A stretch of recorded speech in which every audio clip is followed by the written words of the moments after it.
जय श्री कृष्णा, जय श्री राधे। 34वां अध्याय। सूत जी बोले, हे ऋषियों, यदि किसी में उद्यापन की सामर्थ्य न हो तो कुछ ब्राह्मणों को भोजन करा दें। ब्राह्मण न मिले तो गो या पीपल अथवा वट वृक्ष का पूजन करें, क्योंकि पीपल विष्णु जी का तथा वट शिव जी का रूप है। इसी प्रकार पलाश ब्रह्मा जी का रूप माना जाता है।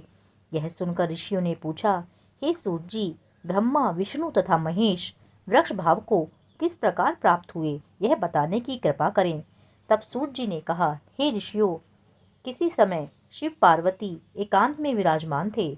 उस समय देवताओं द्वारा भेजे गए अग्निदेव द्वारा उनके एकांतवास में विघ्न उपस्थित हुआ। इस पर पार्वती जी ने क्रोधित होकर देवताओं को श्राप दिया कि तुम वृक्ष रूप हो जाओ। तब विष्णु जी गया में जाकर पीपल, शिव जी काशी में अक्षयवट तथा ब्रह्मा जी पलाश रूप हो गए। बस तभी से पीपल तथा वट वृक्ष का पूजन होता है। तब ऋषियों ने पूछा कि शनिवार को पीपल का पूजन होता है मगर रविवार को नहीं होता, इसका क्या कारण है?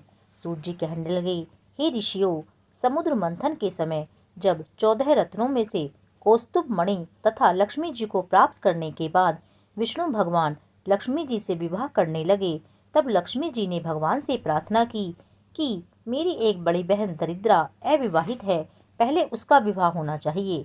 यह सुनकर विष्णु ने लक्ष्मी जी की बहन दरिद्रा को उद्दालक ऋषि को सौंप दिया। यद्यपि दरिद्रा का रंग काला, नेत्र लाल तथा बाल बिखरे होने के कारण वह कुरूपा थी, तथापि भगवान की आज्ञा मानकर उद्दालक ऋषि दरिद्रा को अपने आश्रम में ले आए। आश्रम में आकर दरिद्रा ने देखा कि वहाँ वेद पाठ तथा हवन हो रहा है।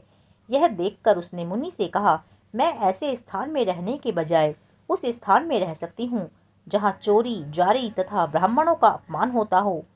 उसकी यह बात सुनकर उद्दालक ऋषि अत्यंत दुखी हुए और उसे वहीं छोड़ यह कहकर चले गए कि मैं तुम्हारे लिए कोई उपयुक्त स्थान देखकर आता हूँ। ऋषि के जाने के बाद कुछ देर तक दरिद्रा ने उनकी प्रतीक्षा की। इसके बाद वह रोने और चिल्लाने लगी। तब लक्ष्मी जी ने भगवान से कहा कि हे भगवान, ऋषि द्वारा त्याग दिए जाने के कारण बहन दरिद्रा अत्यंत दुखी हो रही है, अतएव आप जाकर पहले उसे शांत कीजिए। तब विष्णु भगवान लक्ष्मी जी सहित आकर वहां रहने लगे कि तुम पीपल में निवास करो, पीपल हमारा ही अंश है।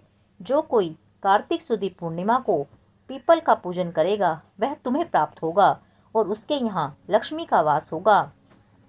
जो शनिवार को सूत लपेटकर तुम्हारा पूजन करेगा उसके समस्त मनोरथ सिद्ध होंगे, परंतु रविवार को जो तुम्हारा स्पर्श भी करेगा वह दरिद्री हो जाएगा। इतना कहकर भगवान लक्ष्मी जी सहित अंतर्ध्यान हो गई। सूत जी कहते हैं कि जो कोई इस कथा को कहता अथवा सुनता है उसे प्रयागराज तथा बद्रिकाश्रम तीर्थ जैसा पुण्य फल प्राप्त होता है। 34वां अध्याय पूर्ण। जय श्री कृष्णा, जय श्री राधे।